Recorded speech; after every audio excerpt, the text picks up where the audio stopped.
She was 18 years old and she had been small her entire life. Not just young, not just slight, small in the way that certain people are small, the kind of small that gets decided early and then confirmed over and over again by the world until you stop questioning it and start building around it the way a tree builds around a nail. She had learned to eat quietly. She had learned to walk without making the floorboards speak.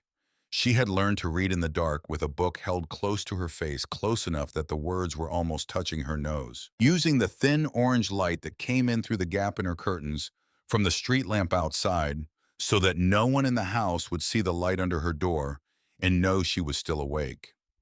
These were not skills she had been taught. They were skills she had absorbed the way children absorb everything by watching and imitating and practicing until the thing became second nature, until the thing became the only nature she had. Her name was Wren Quinn. She had grown up in Asheville, North Carolina, in a house on the north side of town that did not belong to her family. It belonged to her stepfather, a man named Dale Pruitt, who installed gutters for a living and drank bourbon the way other men drink water steadily and without ceremony, as if the body required it to function.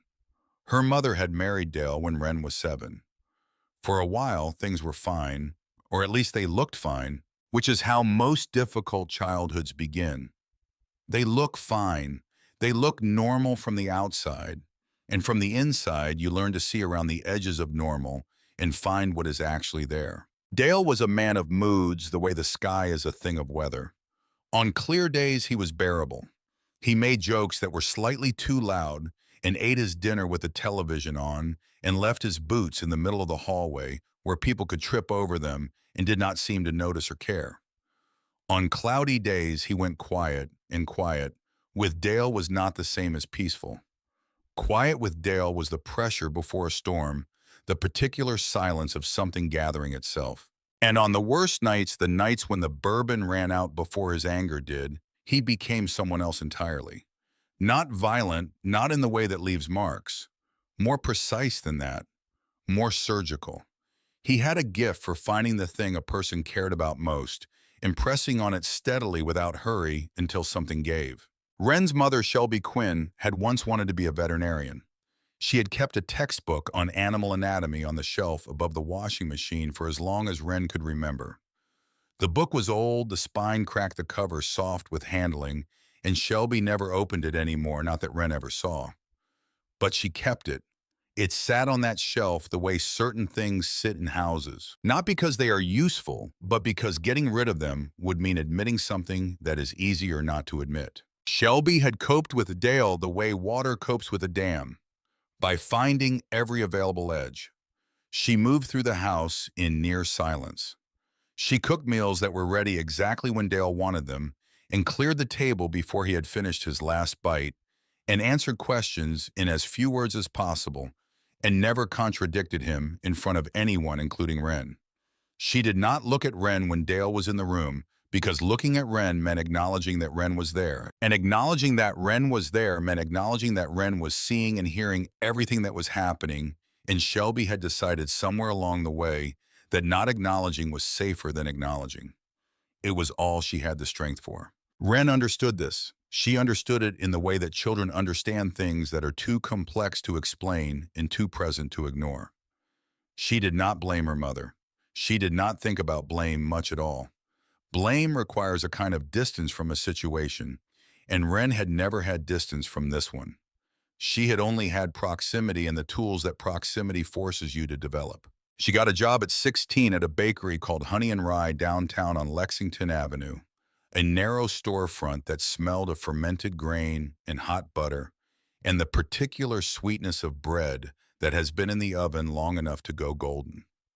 She worked mornings 4:30 to 7 before school. She swept the floors and washed the proofing pans and loaded the display cases with loaves that were still warm enough to fog the glass. The owner was a woman named Marlowe, who was 62 years old and had arms that told the story of 4 decades of kneading dough without being asked.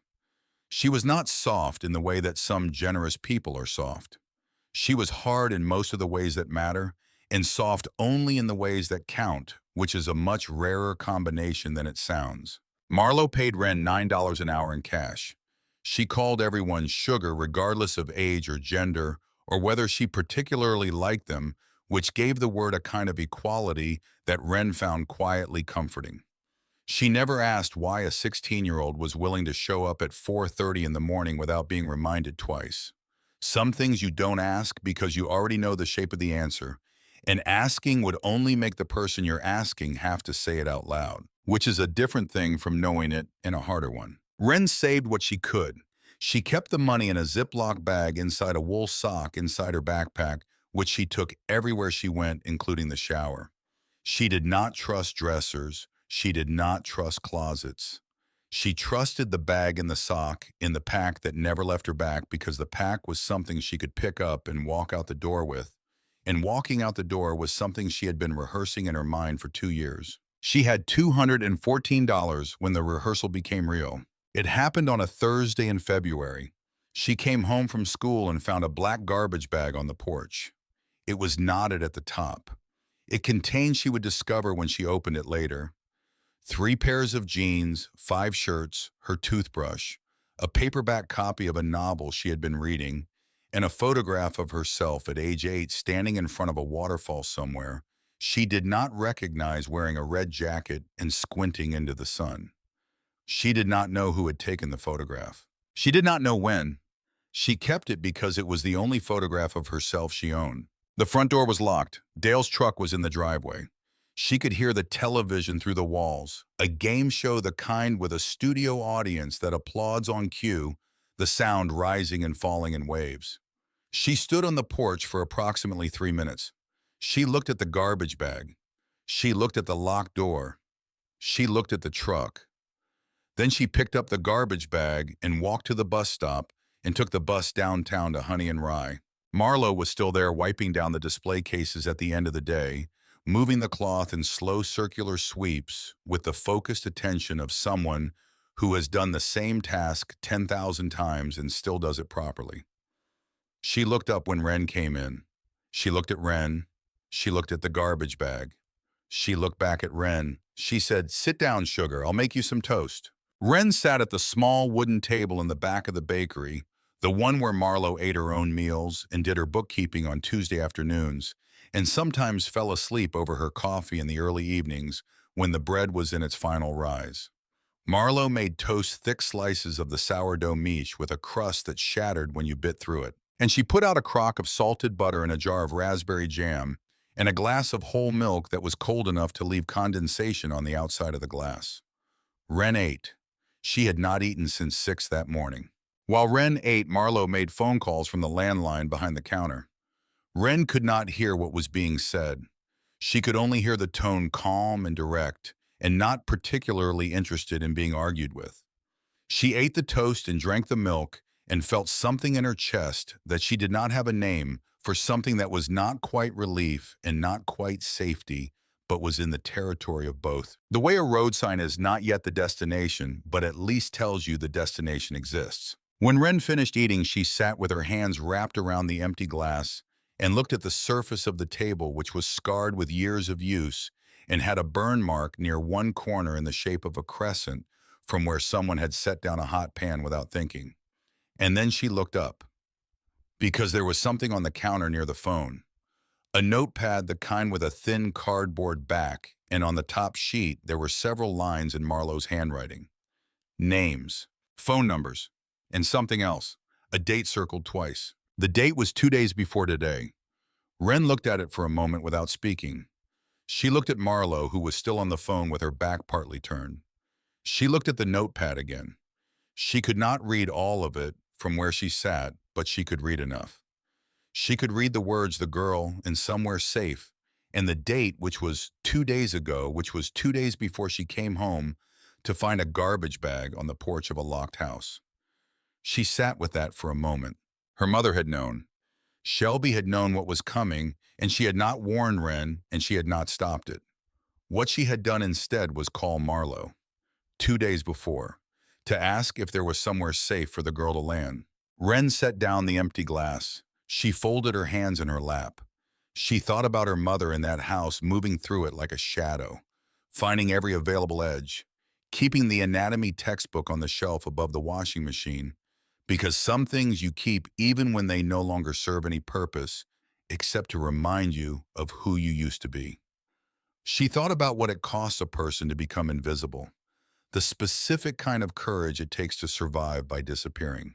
And she thought about how her mother, in the only way she had available to her, had made one quiet phone call to try to soften what was coming. It was not enough. It had never been enough.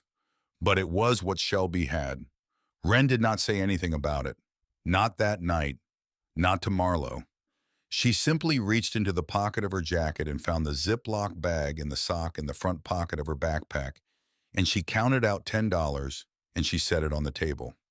Not for any reason yet, just so it was there, just so she could see it.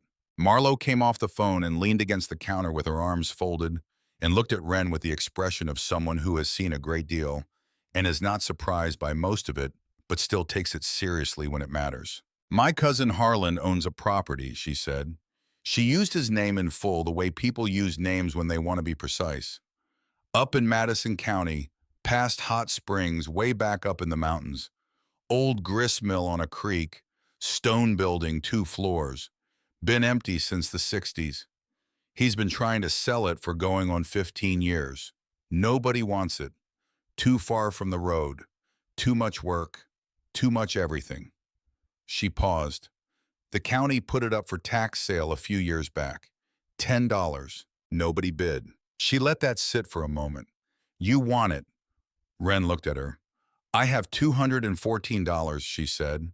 "It costs 10, Marlowe said. "What's wrong with it?" She smiled when she said it. Not the smile of someone being dishonest. The smile of someone who understands that the truth requires a certain amount of imagination to be useful.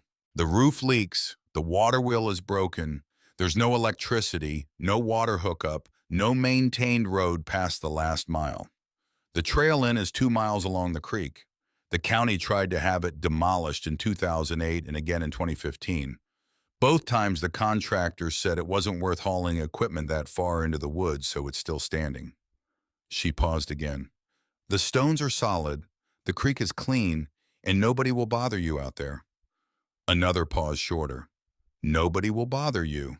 That sentence landed in Wren's chest the way certain sentences land not in the ears, but deeper in the place where the things that matter most are kept. She had been bothered her entire life, watched and managed and made small by someone else's noise. The idea of a place where nobody knew where she was, where the loudest sound was water over stone, where she could exist without being monitored or evaluated or decided about. That idea was worth more than $10. That idea was worth everything she owned. "Yes," she said, "I want it." In the morning, Marlowe drove her to the Madison County Courthouse in the bakery van, which smelled of sourdough and diesel in approximately equal proportions, a combination that Wren would ever after associate with something turning with a hinge swinging open. They drove north from Asheville on the interstate and then off onto the county road that wound up into the mountains. The road narrowing and steepening as it went, the trees closing in on both sides, the sky getting smaller above them until it was just a stripe of pale February blue between the ridgelines. Marshall was the county seat of Madison County, a small town pressed between the French Broad River on one side and the mountains on the other, the mountains rising straight up from the edge of the road like walls, like the town had been built in the only flat space available, and everything else was vertical. The courthouse was a brick building on the main street, solid and self-important in the way of courthouses in small southern towns, with wide steps leading up to double doors and the county seal carved in stone above the entrance. The clerk's office was on the second floor. The clerk was a thin man in his 50s with a precisely trimmed mustache and a bolo tie with a turquoise stone the size of a small egg. He looked at the listing when Marlowe gave him the property number. He looked at Wren. He looked at Marlowe. He looked back at the listing. "The old Mackay mill up on Laurel Creek," he said. He said it the way you say something when you want to give the other person a chance to reconsider. "That's the one," Marlowe said. The man leaned back in his chair, which creaked with the specific creak of a chair that has supported this particular lean 10,000 times. "Miss, that property is 2 miles from the nearest maintained road. The last mile is a foot trail. No electricity within a quarter mile. No cell service. The building hasn't been occupied since Earl Mackay died in 1962. He touched the knot of his bolo tie. The county tried to demolish it in 2008. Contractors said the trail was impassable for equipment. Tried again in 2015. Same answer. So it's still standing. Barely. Wren put $10 on the counter. A single bill folded once. The man looked at the bill. He looked at Wren.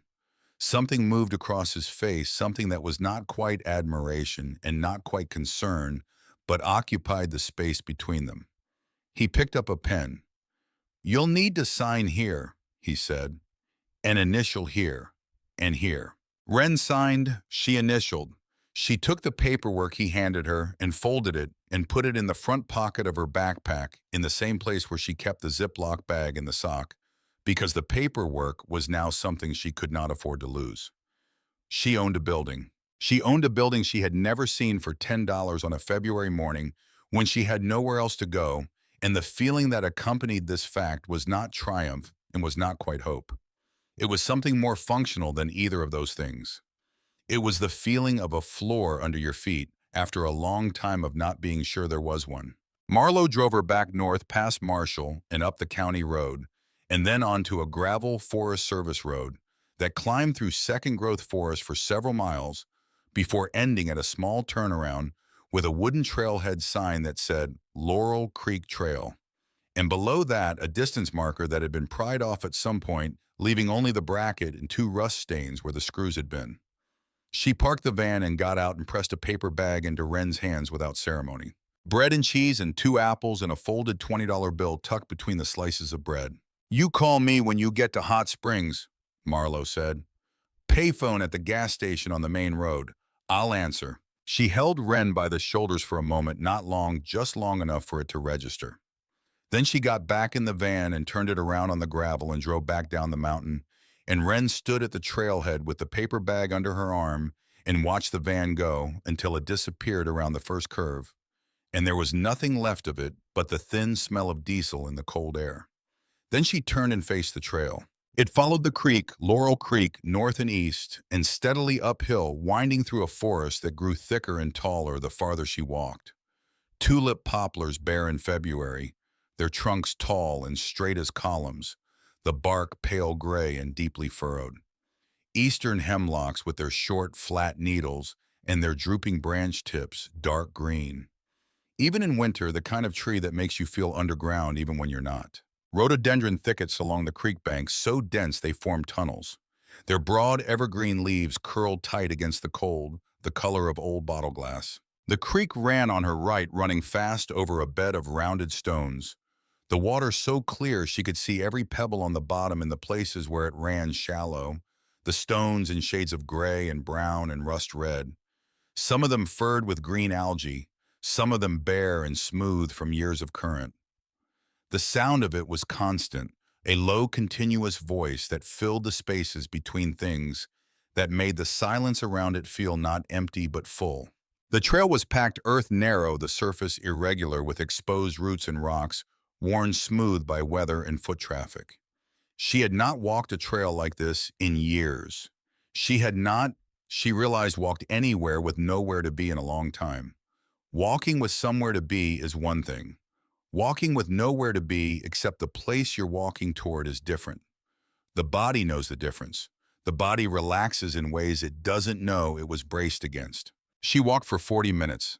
The valley narrowed as she climbed. The light change shifting from the pale, flat light of an overcast February sky to something greener filtered through the hemlock canopy, an underwater light that softened edges and made distances harder to judge.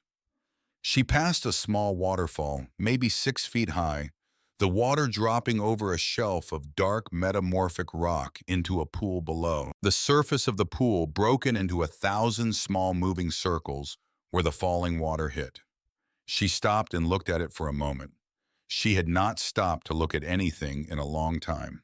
She passed a stand of river birch with bark the color of cinnamon peeling in long papery curls. She passed a stone chimney standing alone in the woods, The house it had belonged to, long since gone to rot and reclamation. Just the stones remaining patient and indifferent and covered in moss. She passed a place where the trail ran so close to the creek that the water was nearly at her feet, and she could feel the cold coming off it, a dampness in the air against her face. She was used to being alone. She had been alone in rooms full of people her entire life. But this was different. This aloneness was not something that had been done to her. It was something she had chosen, or at least something she had paid $10 to be able to choose, which in some important sense was the same thing. The forest did not watch her. It did not evaluate her or decide what she was worth based on how much space she occupied or how much noise she made. It simply existed, enormous and ancient and thoroughly indifferent, and she existed inside it, and for the first time in a long time, that seemed like enough. She came around a bend where the creek made a sharp turn around a jutting rock outcropping, and she stopped walking. The mill was there. It sat directly over the creek, straddling it the way a covered bridge straddles water built, so that the creek ran through it rather than past it. The walls were rough-cut stone, the blocks gray and lichen-covered, fitted together without mortar in the old Appalachian dry stack style, each stone chosen by hand and placed so that its weight and shape locked against the stones around it. The building was 2 stories, maybe 25 feet wide and 35 feet long. The lower story rising directly from the creek bed, the water running through a stone-arched opening beneath the building with the deep, low sound of water in an enclosed space. The upper story had 2 windows on each face, long rectangular openings in the stone. The glass gone, the frames bare wood softened by weather to a silver gray. On the creek side, the old water wheel was still partially attached to the building, mounted on iron brackets bolted into the stone. It was broken. 3 of its paddles were missing, the wooden axle cracked lengthwise. The whole structure listing downstream at an angle and covered so thoroughly in green moss that it looked less like a machine than like something the forest was in the process of reclaiming. Virginia creeper had covered the right wall from foundation to roofline. Ferns grew from the joints between the foundation stones near the water level, their fronds brown and brittle in the winter cold. The front door faced the trail. It was heavy oak, or had been. Now it was oak that had spent 60 winters without maintenance. The wood dark and checked, hanging crooked on 2 rusted iron hinges. One of the hinges sheared through at the bolt so that the door rested at an angle against the stone frame, closed but not latched, admitting a thin vertical strip of interior darkness. Wren stood at the edge of the trail and looked at it for a long time. The roof was her first thought. The wooden shingles were intact on the right side, dark with age and moss, but the left side had lost roughly a quarter of its shingles, and in the gaps she could see the rafters exposed to the sky, the wood dark with weathering but still in place. A quarter of the roof open to the sky for an unknown number of winters. She calculated what that meant for the floor below, but the walls were straight. She could see it even from the trail, even through the February trees. The corners were plumb. The foundation, which was the creek bed itself, was bedrock. This building had been standing in this valley since before the Civil War, built by people who knew how to fit stone without mortar and had chosen the site and the materials with a precision that 150 years of weather had not been able to argue with. Whatever else was wrong with it, the bones were right. She pushed the crooked door aside and stepped in. The ground floor was a single large space, low ceiling the beams above her head, the original hand-hewn oak, massive and dark. The floor was stone, the same creek bed material as the walls, rough cut and laid flat, covered now in a 60-year accumulation of dust and dead leaves that had blown through the empty windows and the gap around the broken door. The grinding stones were still there. 2 circular stones, each one roughly 3 feet across, mounted on a heavy wooden frame in the center of the room, one sitting on top of the other. They were covered in dust and draped with cobwebs that had been built and rebuilt so many times they had a kind of layered permanence to them. But the stones themselves were intact. Granite dark gray, the top surface of the upper stone grooved in a radiating pattern that Wren recognized from pictures as a millstone furrow pattern, the channels cut to guide the ground grain outward toward the edge. The mechanism that had connected the stones to the water wheel, A system of wooden gears and iron shafting that ran through the wall to the wheel outside was partially collapsed against the back wall. She could see where the main shaft had pulled free from its housing when the wheel failed the iron bracket still in the stone wall, the shaft lying at an angle across the floor. The creak was audible everywhere in that room. Not just audible, present, coming up through the stone floor through the archway at the back of the room where she could see the dark water running beneath her, filling the space with a sound that was more vibration than noise, a low, constant frequency that she felt in her sternum. The staircase was in the corner, narrow wooden steps against the stone wall, the railing missing. She tested each step before committing her weight. The wood creaked, flexed, held. She climbed slowly, one step at a time, listening to the structure's response. The upper floor was a single room, wide and low. The ceiling, the underside of the roof rafters. Plank floor, wide boards of American chestnut, dark with age. The grain raised by years of humidity and temperature change into a texture she could feel through the soles of her shoes. Two windows on each side, the openings framing rectangles of pale winter sky and bare tree branches and the green of the hemlocks. A stone fireplace against the back wall, the chimney running up through the damaged section of roof. An iron bed frame in the corner, the mattress gone, the iron surface roughed by rust. A table and one chair, both solid, both covered in the same dust that coated everything. She walked the room slowly, feeling each board under her feet, and then she felt it. Near the fireplace, three boards that moved differently from the rest. Not the flecks of old wood under weight, not the slight give of a joist that had softened with moisture. Something more deliberate. The boards rocked when she stepped on them, a subtle lateral movement, and when she looked down, she could see the gaps at their edges were slightly wider than the gaps between the other boards, and those gaps were perfectly even, the same width on all four sides. These boards had not loosened on their own.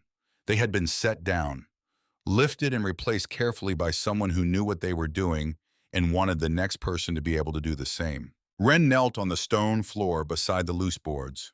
She pressed on one at its edge, and it tilted up without resistance, without the complaint of nails, because there were no nails. It lifted free. She set it aside and lifted the next one, and the next, until she had a gap in the floor, roughly 2 feet wide and 4 feet long, opening into the dark space between the plank floor and the ceiling of the mill room below. The space was not empty.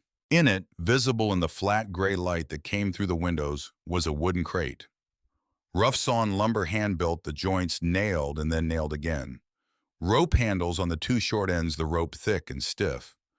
The wood was dry. The cavity had kept it dry. She could see when she ran her hand along the crate's side that the wood of the crate was in better condition than the floor around it, protected by the wax-treated canvas that had been wrapped around the whole thing and tucked under it, sealed against the edges. She gripped the rope handles and pulled. The crate was heavy, heavier than it looked. She pulled it up through the gap in the floor and set it on the planks beside her and sat back on her heels and looked at it in the fading afternoon light. Outside, the creek ran on. The bare trees moved in a wind she could not hear inside the stone walls. Somewhere above the valley, a hawk turned slow circles in the cold sky, and its shadow passed once across the open window and then was gone. Wren did not open the crate. The light was failing. She could see the sky going gray through the empty windows, the February dark coming down early the way it does in the mountains, the valley filling with shadow from the ridgelines down. She was cold. She was tired. She had $2 left from the 20 Marlowe had tucked into the paper bag because she had used the rest of the money from the bag to buy a cheap sleeping bag and a camp stove at the outfitter in Hot Springs before Marlowe had driven her to the trailhead. And what remained was not enough to matter. She took the loose boards and laid them back over the gap in the floor, setting them in place with the same care she imagined had been used to place them originally. She set her backpack against the wall beneath one of the windows and unrolled the sleeping bag on the chestnut floor beside the iron bed frame and sat down on it and took off her boots and pulled the bag over her legs. The room was cold, the kind of cold that stone buildings hold in winter, a deep cold that comes not just from the air, but from the walls themselves, from the mass of rock that has been absorbing the winter and radiating it back. She could see her breath. She pulled the sleeping bag tighter. Outside, the last light died. The forest went dark. The creek kept running, the sound of it coming up through the floor and through the stone walls, filling the dark room with something that was not quite silence and not quite company, but was some third thing that she had no word for. Steady, patient, old. The crate sat on the floor 3 feet from where she lay. She could see its outline in the dark, a slightly darker shape against the darkness. She did not open it, not that night. She had spent 18 years in a house where things that were hidden from her were always dangerous, where the thing behind the locked door was always worse than what was on this side of it, where the silence was always the accumulation of things that could not be said. She had learned to approach hidden things carefully, to wait, to make sure she was ready. She was not ready yet. She lay in the dark with the sleeping bag pulled up to her chin and listened to the creek. It ran below her through the stone archway, through the mill room, under the floor, present everywhere in the building the way blood is present in a body, constant and purposeful, going somewhere. She thought about the drive up with Marlowe in the sourdough van. She thought about the clerk with the bolo tie and the way he had looked at the $10 bill before he picked up his pen. She thought about the garbage bag on the porch and the locked door and the game show applause on the other side of it rising and falling in waves. She thought about her mother calling Marlowe 2 days before. The date circled on the notepad, the words, the girl, and somewhere safe. She understood lying there in the dark with the creek running beneath her and the cold coming off the stone walls and the wooden crate sitting 3 feet away in the shadows, that some people love you in the only way they have available to them, and that the only way they have available to them is sometimes very small. It is still love. It is still, in its cramped and insufficient way, an attempt. You can be angry at the insufficiency, and you can recognize the attempt simultaneously. They are not contradictory. They are both true. She held both of them in the dark. Somewhere below the mill, the creek turned around the rock outcropping and continued north. It had been doing this for longer than anyone who had ever lived in this valley had been alive. Longer than the mill, longer than the county, longer than the name anyone had given to these mountains. It had been doing this when the first people came through this pass and sat beside it and drank from it and moved on. It had been doing this when the first houses went up on its banks and the first fields were cut from the forest. It had been doing this when Earl Mackay's grandfather built this mill from stones he cut from the creek bed itself, fitting them together without mortar, letting the weight and shape of each one speak for itself. The creek kept going because that is what water does. It finds the path that is available, and it takes it, and it does not stop. Wren Quinn was 18 years old. She had been made small by a life that had rewarded smallness. She had $10 to her name spent. She had a sleeping bag and a camp stove and a paper bag with an apple and half a block of cheese. She had $204 left from what she had saved folded in the Ziploc bag in the sock in the front pocket of her backpack. And she had this building with its walls that had stood for 150 years and its creek that had never stopped and a wooden crate on the floor 3 feet away that she would open in the morning. In the dark with the cold coming off the stone and the creek running below her feet, Wren Quinn lay still and listened. For the first time in her life, the only sounds were the ones that belonged there. She opened the crate in the morning. The light came in through the empty windows, gray and thin, the particular flat light of a February dawn in a mountain valley, and it fell across the chestnut floor and across the wooden crate and across Wren's hands as she sat cross-legged in her sleeping bag and worked the canvas loose from where it had been folded and tucked under the crate's base with the careful precision of someone who had expected to wait a long time. The canvas was heavy waxed, the kind of material that had been made to outlast the person who made it. It had done its job. When she peeled it back, she could smell the interior of the crate, a smell of old wood and dry paper, and something metallic underneath it, cool and faintly mineral, the smell of silver in a dark place. She lifted the first jar out carefully, 2 hands, the way you lift something irreplaceable. It was a mason jar, a quart jar with a zinc lid the glass old enough to have a slight blue-green tint to it. Through the glass, she could see coins, large coins stacked in tight columns that filled the jar from bottom to lid. Silver dollars. She could see the eagle on the reverse of the top one, its wings spread the relief worn slightly soft from handling but distinct. She set it on the floor. She lifted the second jar. Paper money old bills rolled tight and packed in so densely that they had conformed to the curve of the glass, a solid cylinder of currency. She lifted the third. More coins. The fourth. More bills. She lifted all 12 jars out of the crate and set them in a row on the chestnut floor in the gray morning light and sat back and looked at them. 12 jars. She opened the first coin jar and tipped a few into her palm. Morgan dollars mostly, and piece dollars, the silver, heavy and cold against her skin, each one worn to some degree from circulation, before it had been set aside, save placed in a jar and sealed under a floor. She did not know what they were worth. She knew they were silver because of the weight and the color and the particular sound they made when she set them back gently one at a time against the glass. She opened a bill jar. The money was old. Some of it was very old. She could see denominations she recognized and some she did not. Bills that had not been in circulation since before she was born. Their faces and borders and engraving styles belonging to a different era of American currency. She did not count it there. She set the lid back carefully and set the jar back in line. At the bottom of the crate beneath where the last jar had sat were two things.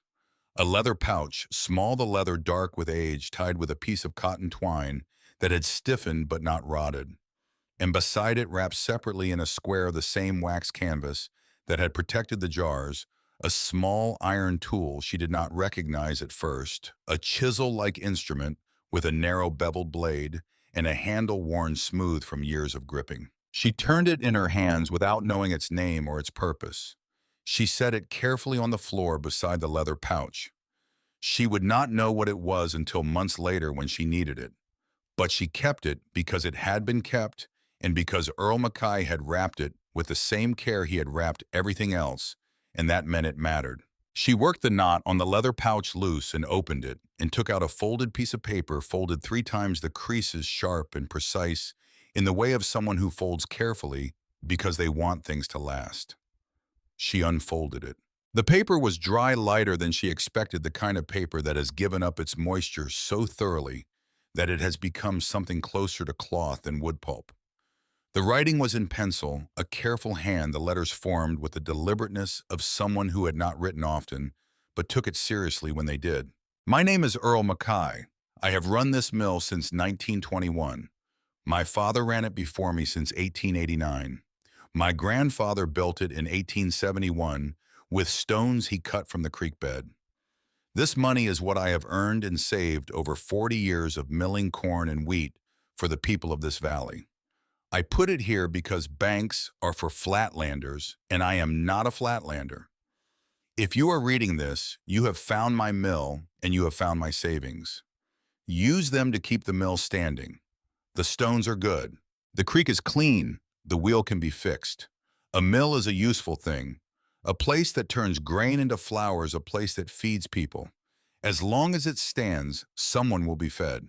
Earl Mackay, April 1958. Wren read it once. She read it again. She sat with it in her lap and looked out through the empty window frame at the hemlocks across the creek, dark green against the gray sky, their branch tips moving slightly in a wind she could not feel inside the stone walls. A man named Earl Mackay had run this mill for 40 years. He had ground corn and wheat for every family in this valley. He had earned this money doing that, and he had put it under the floor in glass jars because he trusted the floor more than he trusted banks. And then he had died in 1962, and the mill had stood empty for 60 years, waiting for someone who would read the letter and understand what it was asking. She turned the paper over. On the back, in the same careful pencil, was a second piece of writing. Smaller than the first, the lines closer together, as if the writer had known that the space available was limited and had been precise about using it. It was dated separately several months before the letter on the front, October 1957. It was not a note. It was a legal statement. She read it slowly twice to be sure she understood it correctly. It had been notarized, the notary seal embossed into the paper with enough force that she could feel it with her fingertip. Even now, the impression's still crisp after nearly 70 years. Earl McKay had filed an identical copy with the Madison County Courthouse in the fall of 1957, 9 months before he wrote the letter on the front of the page. The substance of it was simple. Whoever purchased the property described as the Mackay Mill on Laurel Creek in Madison County, North Carolina, at any price accepted with the purchase and operational covenant. The mill's grinding mechanism was to be maintained in working order and used for the processing of grain for a period of no less than 5 years from the date of purchase. Failure to meet this condition within 18 months of purchase, or cessation of operations for more than 6 consecutive months after establishment, would result in automatic reversion of the property to Madison County for public use. Wren sat with this for a long time. She thought about what it meant. She had spent $10. She had received $32,000. She had also received, without knowing it, an obligation. Earl Mackay had not left a gift under the floor. He had left a contract. He had structured his generosity in the only way that made sense to him, the way a miller thinks the way someone thinks, who has spent 40 years understanding that a mill is not useful because it exists. It is useful because it runs. He had not wanted someone to find the money and leave. He had wanted someone to find the money and stay. She folded the paper along its original creases and put it back in the leather pouch and set the pouch in her jacket pocket. She looked at the 12 jars on the floor in front of her. She looked at the small iron tool lying beside the empty crate. Then she looked at the room around her, the damaged roof visible through the open rafters on the left side, the empty windows, the dust on the chestnut floor, the iron bed frame in the corner. She had 18 months to get the water wheel turning. She counted the money that afternoon in the mill room downstairs, sitting cross-legged on the stone floor with the jars arranged around her, and the bills spread in denominations, and the coins sorted by type into piles. It took 2 hours. The paper money totaled $19,400. She would take the coins to a dealer in Asheville when she had a way to get there. She did not know their value precisely, but silver was silver's, and the weight of 12-quart jars of silver dollars and half dollars was not a negligible weight. She would later learn at a coin shop on Merriman Avenue that smelled of dust and metal polish, and the particular mustiness of old paper, that the coins were worth $12,800 almost entirely in silver melt value, with several pieces that were worth considerably more to collectors. The dealer, a quiet man of about 60, with the careful hands of someone accustomed to handling things that matter, had set aside 4 coins on a velvet pad and looked at her over his reading glasses and said in a tone that was entirely without drama that she might want to hold on to those 4 specifically. She held on to all of them. $32,200, deposited at the First Bank of Madison County in Marshall in a checking account she opened with a copy of the property deed and a driver's license, and the flat, pragmatic assistance of a teller named Gail, who had clearly seen stranger things and did not ask. She kept $200 in her jacket pocket. She walked to the used car lot on the highway south of town and spent $2,600 on a 1999 Toyota Tacoma with 198,000 miles on it and a rust spot on the tailgate the size of a dinner plate that the seller described as cosmetic, with the confidence of a man who has described worse things as cosmetic. The mechanic who had the truck told her it would run until the sun burned out as long as she changed the oil every 5,000 miles. She changed the oil in his parking lot that afternoon. He showed her how, and she paid attention. She drove the truck to the end of the Forest Service road and sat in the cab for a few minutes with the engine running and looked at the trailhead and thought about what she had and what she needed. What she had was money, a truck, and a property 2 miles up a foot trail that she had owned for 11 days.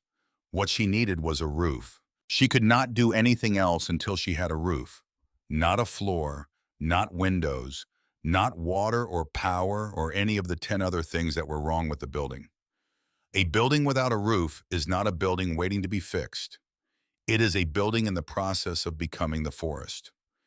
Every rain that came through those open rafters took something else with it.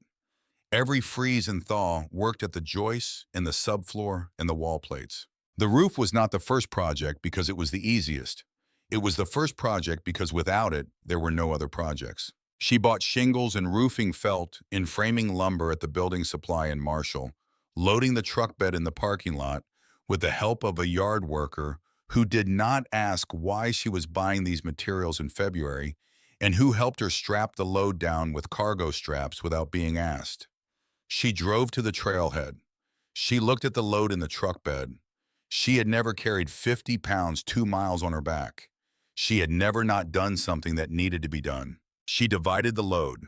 She made 2 trips that day, one in the morning and one in the early afternoon, carrying materials bundled and strapped to a frame pack she had bought secondhand at a gear consignment store in Asheville. 50 pounds per load, 2 miles uphill along Laurel Creek. Her boots finding the frozen mud in the exposed roots and the icy stones at the creek crossings with a deliberateness that became over the first hour of the first trip something close to automatic. Her legs hurt by the end of the first trip, and she sat on the stone floor of the mill room and ate an apple and drank water from the creek and rested for 20 minutes and then went back down the trail for the second load. On the second trip going up, it started to snow, not heavily, a thin, dry February snow that came sideways through the hemlocks and settled on the trail in a layer that made the footing uncertain and covered the ice patches she had memorized on the way down. She slowed down. She watched her feet. She arrived at the mill in the early afternoon with the second load and set it inside the mill room and stood in the doorway and watched the snow come down on the creek and the bare trees and the mossy wheel and felt for the first time the scale of what she was doing. She had bought a broken building in the mountains for $10. She had found money under the floor. The money was real. The building was real. The 2 miles of trail between her and her truck in the dark and the snow were real. None of these facts canceled any of the others. She ate her remaining food, lit the camp stove for the warmth of it, and went to sleep in the sleeping bag on the chestnut floor with the snow ticking against the empty window frames. In the morning, she started on the roof. She had watched enough repair videos on her phone in the weeks before she left Asheville that she had a working theory of how it was done. Theory is one thing. Standing on a roof in February with cold hands and a hammer and a bundle of shingles that keeps wanting to slide is a different thing entirely. The first row was crooked. She could see it was crooked when she got to the end of the row and stepped back to look, and the misalignment was obvious enough that she did not debate with herself about it. She pulled the row and did it again. The second row was straighter. Not perfect, but straight enough that she could live with it, straight enough that it would not haunt her every time she looked at it. By the end of the first week, she had a method. By the end of the second week, she had a rhythm. Nail slide overlap. Nail slide overlap. She replaced the rotted rafters, first sistering new lumber alongside the damaged wood, bolting through both pieces so that the new carried what the old could not. She laid roofing felt over the whole section before she laid a single shingle because the felt was what kept the water out while you were working, and the water did not wait for you to finish. She learned this on the third day when an afternoon rain came, and she had not yet laid felt over the section she was working, and the water ran freely down the exposed rafters onto the floor below. She laid the felt the same afternoon in the rain, crouched on the roof in her waterproof jacket, with the felt rolls tucked under her arm, stapling it into place with a hand stapler, because she did not have the money for a pneumatic gun, and there was no power for one anyway. Her fingers were clumsy in the cold. She dropped the stapler once, and it slid to the edge of the roof and stopped with one corner over nothing. She did not look down. She retrieved the stapler. She kept working. When the last shingle was down on that section and she climbed off the roof and stood on the trail below the building and looked up at it, she stood there for a long time without moving. The roof was complete. Not beautiful, not the work of a professional, but complete, solid, and sealed against whatever the sky chose to send. She had done it. She had thought about how to do it, and then she had done it, and what had been open was now closed. And the building that had been giving itself back to the weather for 60 years had been in this one important way stopped. She sat on the bank of the creek and ate a sandwich and felt something she did not have a word for. Not pride exactly. something more durable than pride, the knowledge that she had learned something that nobody could take back from her. It was in her hands now. It lived in the muscle memory of the correct angle of a nail and the feel of a properly seated shingle under her palm. It was hers in a way that nothing had ever been hers. Not the bakery job, not the savings in the sock, not the photograph of herself at 8 in the red jacket squinting at the sun. This was different. This was built into the landscape. This was nailed to the rafters. March came. She measured the window openings from the inside with a tape measure, writing the dimensions on the back of a receipt with a carpenter's pencil she had found on the floor of the millroom, probably dropped by one of the county contractors who had come to assess the demolition job and then decided against it. She drove to the hardware store in Asheville and ordered glass cut to her dimensions. She went back for it 4 days later and loaded the panes into the truck bed wrapped in moving blankets she had bought at a dollar store tied down with more cargo straps. She drove to the trailhead and looked at the panes in the truck bed and thought about the 2 miles of trail. She carried them in one at a time. She held each pane flat against her chest with both arms wrapped around it, walking slowly, watching the trail with a care that was different from the care of any previous trip, because a drop pane of glass 2 miles from the road was a pane of glass that stayed broken. She moved through the rhododendron tunnels with the glass close against her body, turning sideways at the narrow places, stepping over the roots and around the ice patches with a deliberateness that was almost ceremonial. 8 panes, 8 trips, 8 times down the trail and back up with the creek running beside her and the hemlocks overhead and her arms aching from the sustained careful grip. She glazed them herself. She had watched this done once a summer ago, a window replacement at the bakery, and she had watched carefully because she watched everything carefully. She pressed the glazing compound into the old stone frames with her thumb, working it into the joints and beveling it back with the edge of a putty knife she had bought at the hardware store. She set each pane into its frame, pressed it gently until the compound gripped, ran another bead around the edge. She moved from window to window around the building, working clockwise, finishing in the late afternoon light of a day in mid-March when the temperature had climbed enough to make the compound workable. When all 8 were in, and she stood in the upstairs room and looked through clean glass at the forest and the creek, the room changed. The cold dropped immediately, the absence of wind through the openings, making a difference that was physical and immediate. And the light changed. The pale March light coming through new glass was different from the same light coming through open stone, softer, more present. The room suddenly in a relationship with the outside world in a way it had not been when it was simply open to it. She stood in that room for a long time. She thought about Earl Mackay standing in this same room, looking out these same windows at this same creek and these same trees, 40 years of mornings. She thought about what it means to know a place that well, to have a view so familiar that you stop seeing it as a view and start seeing it as simply the world as it is, the world as it should be. April, the floor first. She pulled up the loose boards near the fireplace, the ones she had replaced over the crate on that first evening, and checked the joists beneath them. 2 joists had softened where water had run through the open roof for years, the wood not yet rotted through, but yielding under pressure in a way that solid wood does not yield. She sistered new lumber alongside them, the same technique as the roof rafters bolted through the new, carrying the old. She relaid the original chestnut boards, setting each one back into its place in the order she had removed them, matching the grain pattern and the color variations fitting them as Earl Mackay's carpenter had fitted them in 1871. She sanded the floor by hand. She did not have a drum sander, and she could not have gotten one up the trail if she had. She used a belt sander she had bought secondhand and extension cords run from the small solar panel she had mounted on the south wall above the roofline, a panel that gave her enough power for small tools and a light and nothing else. She sanded in long overlapping passes with the grain working across the entire floor, moving the sander slowly enough to let it work. And the chestnut emerged from under 60 years of grime and surface oxidation in strips, and then in sections, and then all at once the whole floor warm and dark and rippled with the tool marks of an adze used 150 years ago by a man whose name she did not know.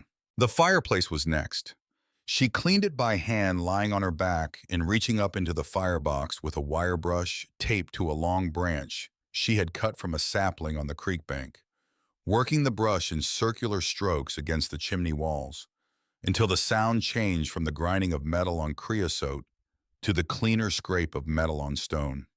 Black flakes rained down on her face and she kept her eyes closed and kept working. She tested the draw with a small fire of dry twigs that she fed in, slowly watching the smoke. It went straight up, no hesitation, no curl back into the room. The chimney was clear. That evening, she built a real fire. Not twigs, but oak splits she had cut and stacked under the overhanging eave on the south side of the building wood that had been drying for 3 weeks. The fire took hold and the heat spread into the room, and the chestnut floor reflected the light back in long, warm strips, and the new glass in the windows held the dark outside at the glass's edge, and Wren sat on the floor in the firelight. And for the first time, the mill house felt like it was warming itself rather than simply not being cold. Water came next. She had no intention of running pipe from anywhere. She had a creek. She installed a hand pump at the kitchen counter she built against the north wall, a simple construction of salvaged lumber and a piece of butcher block she found at a resale shop in Marshall, running a galvanized pipe from the pump down through the floor, through the mill room, through a joint in the foundation stones, and into the creek where it ran deepest and fastest beneath the building. Cold, clean mountain water, the same water that had turned the wheel for 40 years. She pumped it the first time, and it came up with only a little air in the line, and then ran clear and cold into the basin she had fitted beneath the pump head, and she held her hand under it and felt the cold of it and put her palm to her lips. It tasted like stone and elevation and moving water. It tasted like nothing she had ever drunk from a tap. The solar panel ran the single overhead light and the phone charger and a small radio she had found at the thrift shop in Hot Springs that picked up exactly one station, clearly a public radio affiliate out of Asheville, that played classical music in the evenings and carried the news in the mornings. She left it on most days for the company of voices, not for the words, for the presence of sound that came from somewhere beyond the valley. And then in May, she started on the wheel. She had been working around it for 3 months, seeing it every time she looked at the creek side of the building, the broken structure listing downstream on its iron brackets, the moss thick on every surface, the 3 missing paddles leaving gaps in the wheel's circumference like missing teeth. She had been saving it, not because she was afraid of it, because she understood that the wheel was not one of the repairs. The wheel was the purpose of all the other repairs. Everything she had done, the roof, the windows, the floor, the water, the fire, all of it was preparation. The wheel was what Earl Mackay's letter had been about. The wheel was what the legal covenant demanded. The wheel was the point. She started by taking it apart down to its bones. She removed what remained of the original paddles, 7 of them, prying the old wooden pegs with a bar, and setting each paddle aside on the bank to examine. 3 were salvageable, 4 were not. She pulled the cracked axle free from its iron housing, working the rusted collar loose with penetrating oil she had dripped on it for 3 days running, then persuasion from a pipe wrench, then more persuasion from a longer pipe wrench. The axle came free on a Thursday afternoon with a sound like something that had been held too long finally letting go. The night before she was ready to set the new axle, the sky broke open. She had seen the clouds building since midday, the kind of clouds that come in from the southwest in June, with a particular quality of light beneath them, greenish and compressed, the kind that anyone who has spent time in these mountains learns to read correctly. She had not finished covering the wheel housing. She had not finished, and she knew it, and she had told herself she had 1 more hour of light, and that would be enough, and it was not enough. The storm hit at 9 in the evening, and it was not a thin February snow that could be endured by pulling the sleeping bag tighter. This was a June storm, the kind that carries everything it has learned crossing the ridgelines and delivers it all in one sustained effort. The rain came in sheets nearly horizontal, driven by a wind that found every gap in the stone walls and pressed through them.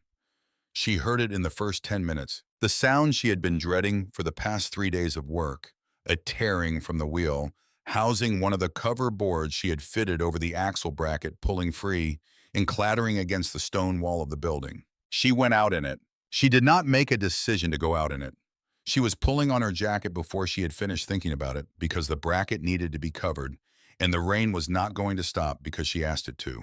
She went out with the hammer in one hand and a board under her arm and the headlamp strapped to her forehead, and she went to the wheel housing in the dark and the rain, and she drove nails into wet wood while the creek rose around the base of the wheel, and the lightning made the valley white for 1 second at a time, and the thunder followed it down the ridgeline and rolled away to the east. It took an hour. When she came back inside, she was soaked through to her skin, and her hands were shaking not from cold alone, but from the sustained tension of working in the dark by lamplight while the storm pushed at her from every direction. She sat down on the stone floor of the mill room and leaned her back against the wall and looked at the ceiling and breathed. She sat there for a long time. She thought about why she had gone out in it, not the practical reason. The practical reason was obvious. The practical reason was that the bracket needed the board and the board needed to be nailed, and that was that. She thought about the thing underneath the practical reason, the thing that had moved her body toward the door before her mind had fully processed the decision. She had not thought of it as her bracket, not in those words, but she had gone out in a storm in the dark to protect it the way you protect something that is yours.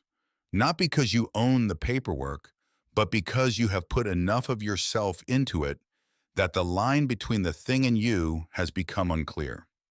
The bracket was hers in the way that the shingles were hers, and the glazed windows were hers, and the sanded floor was hers, not because she had bought them, but because she had made them with her hands from raw materials and time, and the specific knowledge that came from doing a thing until you understood it from the inside. She had not bought this mill for $10. She had started buying it for $10. She was still paying for it. She would be paying for it for years in early mornings and sore muscles, and the weight of 50 pounds on her back over 2 miles, and the particular loneliness of working alone on something that most people would have walked away from.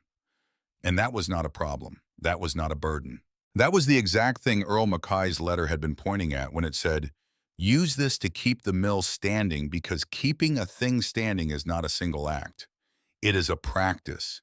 It is the daily choice to go out in the storm and nail the board and come back inside and keep going." She sat on the stone floor until she stopped shaking.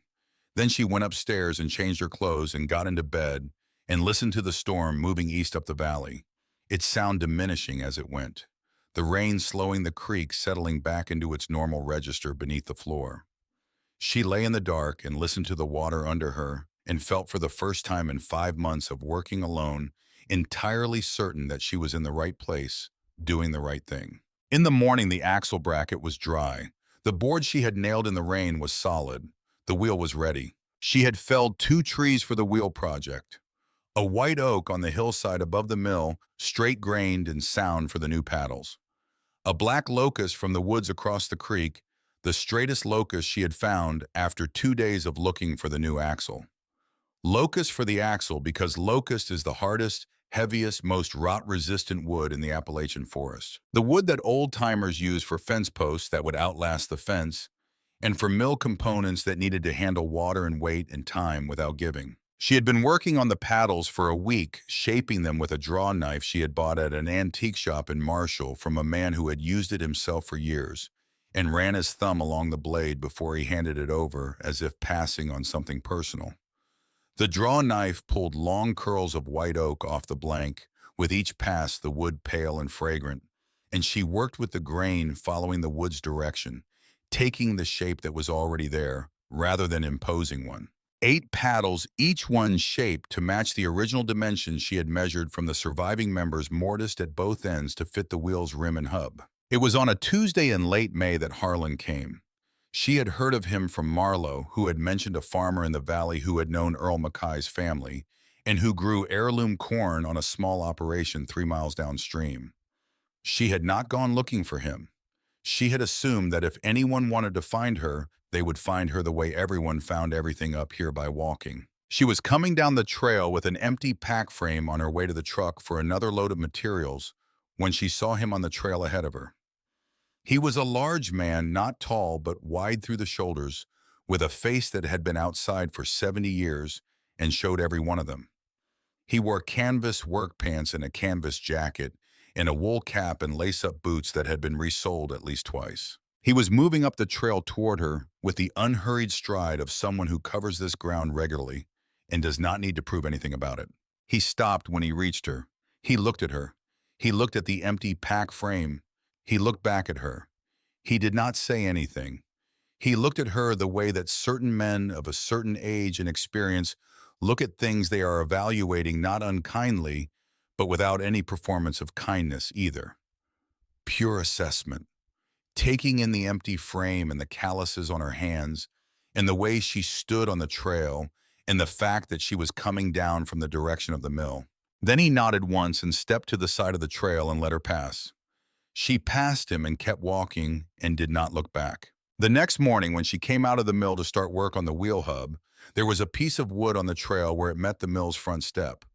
A single piece of black locust 4 inches in diameter and roughly 4 feet long, straight as a rule, the bark stripped and the surface plain smooth on 3 sides. It was dry. It had been cut some time ago and stored somewhere and brought here now. There was no note. She picked it up and turned it in her hands. It was good locust. Excellent locust, the grain tight and consistent all the way through. No checks, no soft spots, the weight of it solid and even from end to end. Better than the piece she had cut herself. Straighter. She thought about what it meant. She thought about the way Harlan had looked at her on the trail, the pure evaluation of it. And she thought about this piece of wood appearing with no fanfare and no expectation of thanks. She understood something about how things worked up here. Something she had been slowly learning through the months of carrying materials up the trail and working alone and not asking for anything. Generosity in this valley did not look like charity. It did not look like pity. It looked like a straight piece of locust on your doorstep with no note attached, offered only to someone who was already doing the work and doing it right. She had passed some kind of test she had not known she was taking. She set the locust aside for the axle and kept working. The wheel took 3 weeks. The new paddles went in with wooden pegs she had cut and dried on the stone floor near the fire, each peg driven in green and allowed to swell into its mortise as it dried, the old method. The method that does not require hardware and does not fail the way hardware fails when it rusts.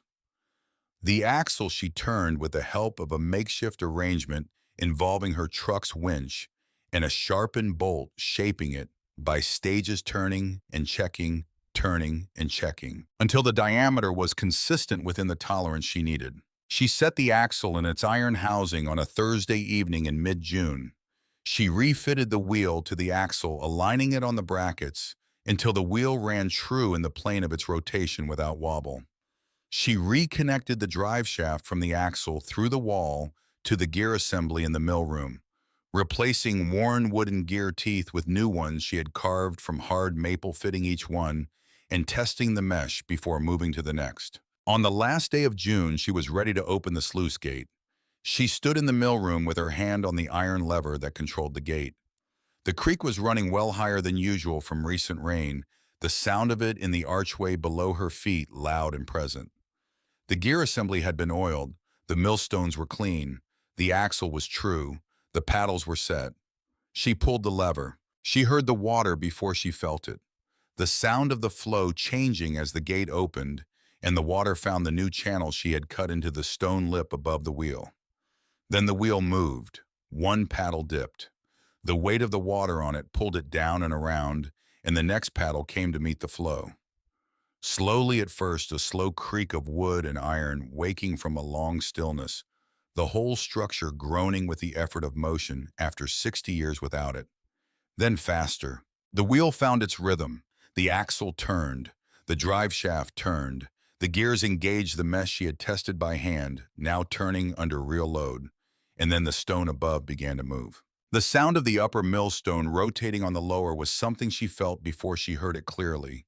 A low vibration that came up through the stone floor and through the soles of her feet and into her legs and chest. A deep thrumming that was not quite a sound and not quite a sensation, but was both of those things simultaneously. Then the stones settled into their rotation and the sound clarified. A heavy grinding that filled the mill room and filled the building and went out through the open door and out across the creek and into the trees. Wren stood very still. This was the sound. This specific sound, this combination of water and wood and iron and stone working together in the sequence that Earl Mackay had tended for 40 years, that his father had tended before him, that his grandfather had first set in motion in 1871. It had been silent since 1962. It had been silent for 61 years, and now it was not silent. Now it was working. She walked to the doorway of the mill and stood looking out at the wheel turning in the creek, the water coming off each paddle in silver arcs as it crested the top of the rotation. The moss still thick on the old wood between the new paddles, the iron brackets dark with rust, the whole thing imperfect and alive. The sound went down the valley. She could not know that. She could not hear it going. But she knew the valley. She had walked it now in all weathers for 5 months, and she knew how sound moved in it, how the creek carried it, and the stone walls of the mountains directed it, and she knew that this sound was traveling down Laurel Creek, the way the creek water traveled, following the channel going where the land directed it, moving south and west toward the farms and the houses and the people who had once sent their grain up this trail and waited on the bank outside, while Earl Mackay fed it between the stones. She stood in the doorway of the mill and listened to the sound going out into the world. Behind her, the stones kept turning. Harlan came the next morning. She heard him before she saw him. The sound of boots on the trail coming up from the south. A steady, unhurried rhythm she was beginning to recognize as his, a particular cadence that belonged to someone who had walked this ground for decades and did not need to think about where to put his feet. She was in the mill room checking the gear mesh when the sound of his boots mixed with the sound of the wheel, and she looked up at the doorway. He was carrying a feed sack over one shoulder. 50 pounds, maybe more, the sack riding high and easy, the way it rides on a man who has carried weight his whole life and no longer notices it. He came through the door without knocking, which was appropriate because there was no door to knock on, yet only the stone frame, and he set the sack down on the mill room floor with a controlled drop, the kind that says he could have set it down gently if he had wanted to, and chose this way instead. He straightened up and looked at the wheel turning through the archway. He looked at the stones rotating. He stood there for a moment with his hands at his sides and his face doing the thing it did, that particular stillness that was not blankness, but depth. The face of a man processing something that matters. Then he looked at Wren. He said, "It's running." She said, "Since yesterday." He nodded slowly. He looked back at the wheel. Then he reached into the breast pocket of his canvas jacket and took out a folded piece of paper and handed it to her without explanation. She unfolded it. It was a list of names and phone numbers, 8 of them written in the same compressed, deliberate hand she was beginning to associate with men of his generation. In this part of the country, men who had learned to write in one-room schoolhouses and had never seen a reason to change. "Corn growers," he said. "Wheat, too. 3 of them." He paused. "They've been waiting for this." She looked at the list. She looked at him. She thought about what that meant, that people had been waiting, that there had been a kind of held breath in this valley for 60 years. A collective pause that had begun when the wheel stopped in 1962 and had not ended.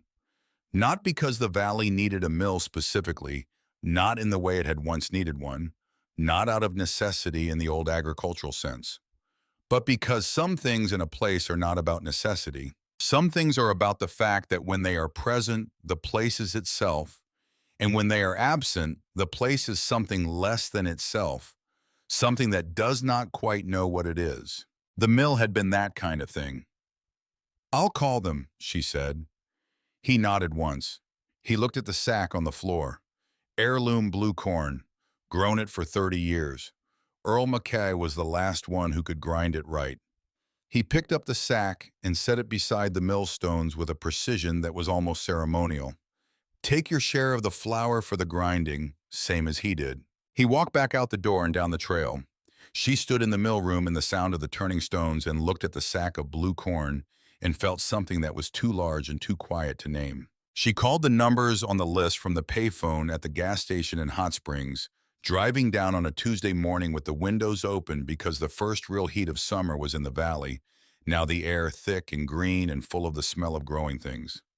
She talked to 8 farmers. 7 of them said yes immediately, without hesitation, the yes of people who had been waiting for the question. One of them, a woman who grew winter wheat on a small farm east of the valley, said she had heard the sound 2 days ago on a quiet evening and had not believed it and had asked her husband, and he had heard it too. She said, "We didn't know what it was at first, and then we did. And then we just sat on the porch and listened." Marlowe connected her with 3 more growers through the bakery network farmers who grew heirloom varieties specifically because they wanted flour that tasted like the grain. It came from flour that carried the character of the specific plant and the specific soil and the specific season in which it had grown flour that a mill with steel rollers turning at industrial speeds could not produce, because steel rollers in industrial speeds are not interested in character. They are interested in consistency. Consistency and character are not the same thing. The arrangement was simple. The farmers brought their grain to the trailhead. She carried it in 50 pounds at a time on the pack frame she had been using since February.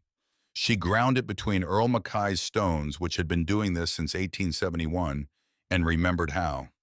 She returned the flour to the trailhead, keeping a miller's share 1/8 of the total weight, which had been Earl's rate and which she kept because it was his rate, and she saw no reason to improve on it.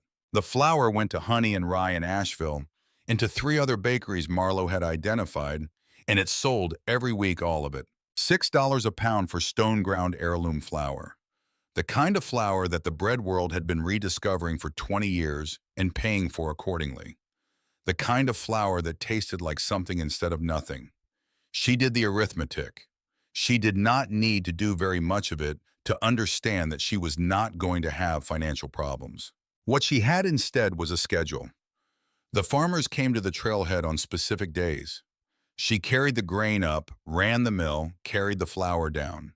She maintained the wheel, oiling the axle housing twice a week and checking the paddle pegs and inspecting the gear teeth for wear. She kept the millstones dressed, recutting the furrow pattern on the upper stone with the small iron tool she had found at the bottom of Earl's crate, the narrow-bladed instrument whose purpose she had not understood on the morning she first held it, and which she now understood completely. It was a mill bill, a dressing tool, the specific instrument for cutting and restoring the furrow channels in a millstone so that the stone continued to grind true.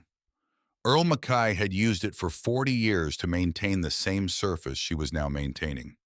When she first fitted it into her grip and felt how naturally her hand closed around the worn handle, she set it back on the counter and stood there for a moment and did not say anything to anyone because there was no one to say anything to. She did not think too much about that. Summer moved into the valley and the creek ran lower and faster over its exposed stones, and the hemlocks went darker green, and the rhododendrons bloomed enormous clusters of pink and white flowers that covered the banks of the creek in a profusion that seemed impossible for something that had been bare twisted wood 2 months earlier. She hiked the trail every day, sometimes twice, and her legs had stopped hurting on the hills in the way they had stopped hurting weeks ago. The trail having been incorporated into her body the way all repeated physical things are incorporated invisibly and permanently.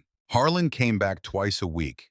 He did not always bring things, though he usually brought something, a useful piece of hardware, or a length of good rope, or once a hand-forged hook he had found in his barn that fit perfectly into a bracket on the millroom wall, in a way that suggested it had been made for exactly that purpose, and had simply been missing since 1962. He sat on the stone step outside the door while she worked and drank the coffee she made on the camp stove, and talked about the valley, about the farms and the families, and the long specific history of this particular piece of Appalachian ground. He talked about Earl Mackay the way you talk about someone you knew well and thought about still. He said Earl had been the kind of man who measured his worth by how many people he could feed, which was a way of measuring that the modern world had mostly forgotten in favor of other measurements that were louder and easier to display. He said Earl had ground grain for every family in the valley for 40 years and had never charged more than the traditional miller's share, and had never turned anyone away for inability to pay, and that on certain days when the valley was still and the wind was right, you could hear the stones grinding from 3 miles downstream. My father said that sound meant things were working the way they should, Harlan said. He held his coffee with both hands, looking out at the creek. Said when you woke up in the morning and heard the mill, you knew the valley was in order. He was quiet for a moment. When it stopped, people noticed. Not right away, but after a while, after a season, the way you notice when something that's always been there isn't there anymore, and you can't quite name what's missing, but the absence has a shape. She listened to him. She listened the way she had always listened, carefully and without interruption, taking in not just the words, but the weight behind them, the specific gravity of what is being said by someone who says it once and does not repeat themselves. One morning in late July, on a day when the air was so clear that she could see individual leaves on the far ridgeline, and the creek made a sound like glass, she came out of the mill door in the early light and found a woman sitting on the flat rock by the bank of the creek below the wheel. She was old, not in the way of someone who has recently become old, but in the way of someone who has been old for a long time and made their peace with it and moved through it with a steadiness that younger people mistake for slowness. She was wearing rubber boots and a wide-brimmed hat the color of old straw, and she was sitting on the rock with her hands folded in her lap, looking at the wheel turning in the early morning light. She had a jar of honey beside her on the rock, a mason jar with a handwritten label. She did not turn around when Wren came out. She said without preamble, "I heard it from my porch 3 weeks ago. Took me this long to get up here. My knees aren't what they were." She said it without complaint. It was simply information. She had heard the sound, and she had come, and it had taken her 3 weeks because of her knees, and that was the situation, and she was here now. Wren came down and sat on the bank near her. The woman turned and looked at her. She had the face of someone who has spent 84 years outdoors in all weather, the skin weathered and mapped with lines that were not wrinkles, so much as records the record of every season and every expression she had ever made. Her eyes were a gray-green color, the color of the creek in winter, and they were entirely clear. "Nora Fay," the woman said. She did not offer her hand. She offered her name as a gift, simply without the architecture of a social introduction. "Wren Quinn," Wren said. Nora Fay looked back at the wheel. "I grew up on a farm 3 miles down the creek. My mother used to send me up here with a sack of corn when I was small, 7 or 8 years old, and I'd sit on this rock right here and wait while Earl ground it." She paused. She was looking at the wheel with an expression that was not nostalgia, something more serious than nostalgia. Nostalgia is about the self, about missing what is gone. This was about something outside herself, about a thing that had existed and mattered, and then not existed and now existed again. "He always gave me a biscuit when it was done. Flour biscuit cooked on the iron stove he kept in the corner of the mill room. He'd hand it to me without making a fuss about it, just handed it to me while he was measuring the flour back into my sack." She stopped. Wren waited. "I'm 84 years old," Nora Fay said, "and I can still taste that biscuit." She was quiet for a moment. Then she got up from the rock with the deliberate care of someone who manages their body with the precision that age requires, taking her weight on one hand, placed flat on the stone surface, and rising steadily until she was standing.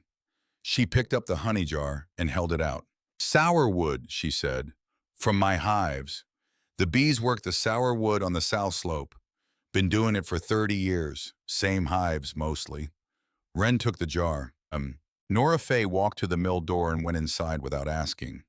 Wren followed. In the mill room, Nora Fay walked directly to the millstones and stood beside them, close enough to touch, and looked at the upper stone rotating on the lower, the slight eccentric wobble of the motion that was not error but characteristic, the particular movement of these specific stones that had been moving this way since they were cut. She put her hand out and held it close to the edge of the rotating stone without touching it, feeling the air moving off it, the slight warmth of friction.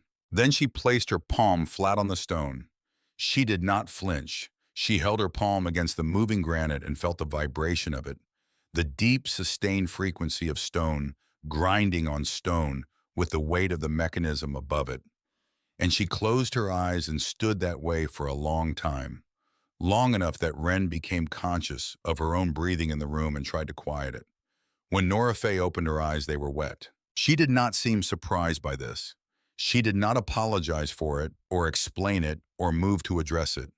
She simply stood with her hand on the moving stone, and her eyes wet, and her face carrying the particular expression of someone who has received something they had stopped expecting to receive. Same sound, she said, quietly.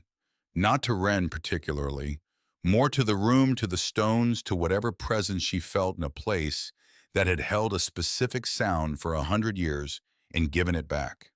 Exactly the same sound. She came back every 2 weeks after that. She always came on a Tuesday, always in the morning, always in the rubber boots and the straw hat, regardless of weather. She always brought something. The sourwood honey, more jars of it, and pickled ramps from the spring, and a bag of dried apples she had put up herself from her own trees, and once a pair of wool socks she had knitted from the fleece of her neighbor's sheep, thick and gray, with a red stripe at the cuff. She left these things on the stone step outside the door without ceremony, and went inside to sit in the mill room or in the upstairs room with her coffee, and she talked in the same unhurried way that Harlan talked about the valley and the history of it and the people who had lived in it. She talked about Earl Mackay's family, about the specific way he had of greeting people when they came up the trail with their grain, the particular formality of a man who took seriously the business of receiving someone into his working space. She talked about the other mills that had once operated in the county, all of them gone now, and about the different kinds of corn the valley farmers had grown, and how each variety ground differently and had its own character in the flour. She talked about things that were gone, and she talked about them the way you talk about things that deserve to be remembered, not with grief, but with precision, with the care of a witness who understands that memory is a form of keeping. Wren listened to all of it. She stored it the way she had stored everything since she was a child, carefully and in detail in the part of her mind that had always been the most reliable part, the part that had kept her safe by keeping track. September came. The light changed, the green going golden and the shadows going longer, and the air losing the thick humidity of summer and becoming dry and sharp, and carrying in it the smell of leaves beginning to turn. The maples on the south slope went first red before anything else was ready, and then the poplars went yellow, and the oaks went bronze, and the whole valley was on fire with color for 3 weeks, in a way that seemed impossible, seemed like too much, like the year putting everything it had into one last gesture before the dark. She cut firewood in September. She had identified the trees earlier in the season, marking the dead standing oaks on the hillside above the mill trees that had been dead long enough to dry in place and were not yet rotten. The best firewood there is, dry all the way through and dense with stored energy. She felled them with a chainsaw she had bought in Marshall in the spring, the first power tool she had owned, and bucked them into rounds and split the rounds with a maul on a chopping block she had made from a section of tulip poplar she had taken down to clear a sight line from the south window. She split wood for 2 weeks and stacked it under the overhanging eave on the south side of the building, stacking with the bark up and the ends open to the air the way it should be stacked. She stacked 8 cords. Harlan came one afternoon when she was splitting and watched her work for a few minutes without speaking. She could feel him assessing the stack, checking the wood species by color and grain, evaluating the split and the stacking. She kept splitting. He sat on the chopping block she was not using and watched. After a while he said, "Earl used to say the mill kept itself warm, said the work of grinding was enough to heat the lower room even in January." She swung the maul. The oak round split clean, the 2 halves falling to either side with a sound like a single syllable. "I believe it," she said. He was quiet for a moment. "That's more wood than you need for one winter." She set another round. "I know." He picked up one of the split pieces and looked at the grain. He set it back down. He did not say anything else about the wood. What he had said was enough, the acknowledgement that she was planning past one season, planning for the kind of future that requires preparation for multiple winters, not just the immediate one. It was the kind of observation that in this valley carried the weight of approval. October came. She was on the flat rock by the creek on a Thursday evening when Marlowe came up the trail. She had not expected her.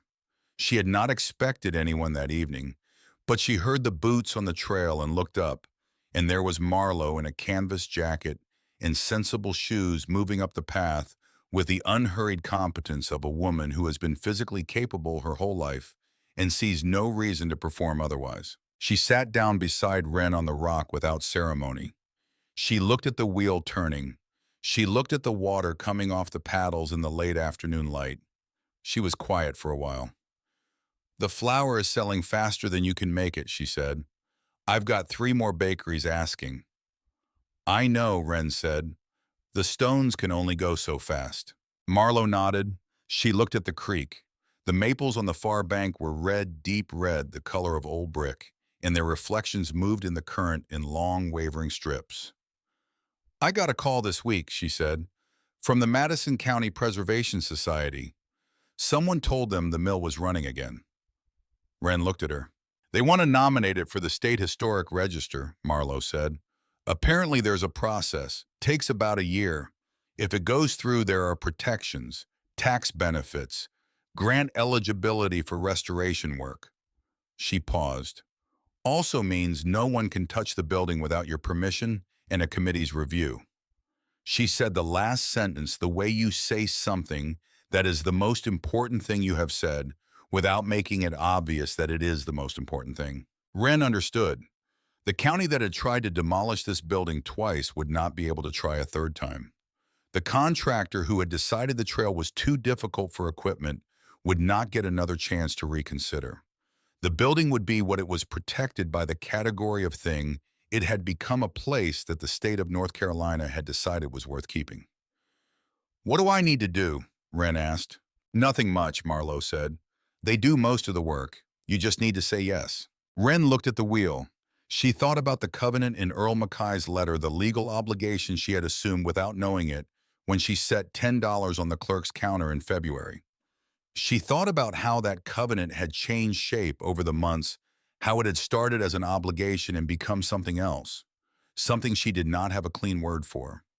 Not a calling exactly, not a vocation, something more specific and more grounded than either of those words. A fit.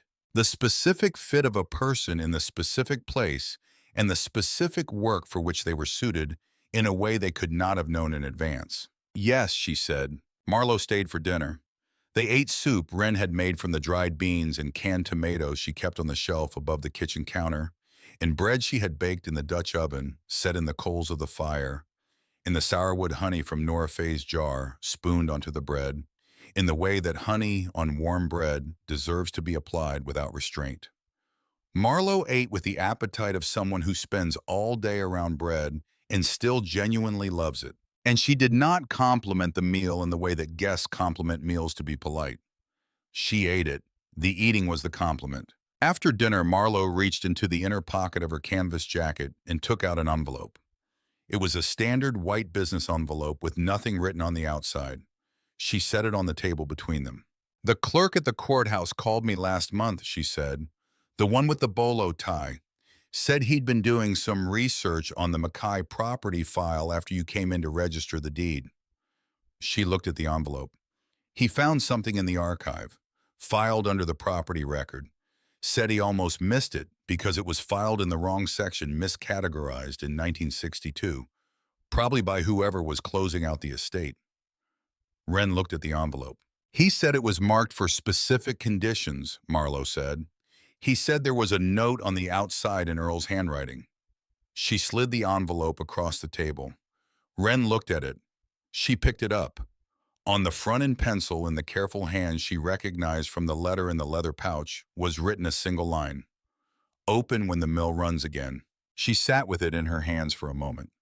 The fire was burning in the grate, and the light from it moved across the walls and across the chestnut floor and across the envelope in her hands. The wheel was turning outside.